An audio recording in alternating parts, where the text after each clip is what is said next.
বন্ধুরা, আমরা এখন চলে এসেছি পুণ্যভূমি তারাপীঠের মহাশ্মশানে, বামদেবের সাধনপীঠে।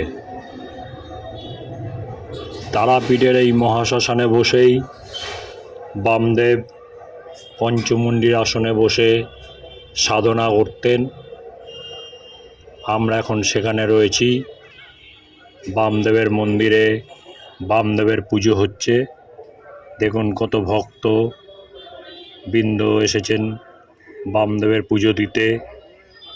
কথিত আছে তারা মায়ের আগে বামদেবের পুজো করতে হয়। এই বিশ্বাস এবং ভক্তি চলেছে সমানে। দেখুন কি সুন্দর যজ্ঞ পুজো চলছে এই মহাশ্মশানে বামদেবের মন্দিরে। আপনারাও আমার সাথে সাথে বামদেবের সাধন পীঠে বামদেবের পুজো দর্শন করুন। এখানেই বামদেবকে সমাধিস্থ করা হয়, তাই এটি বামদেবের সমাধিস্থল নামেও পরিচিত।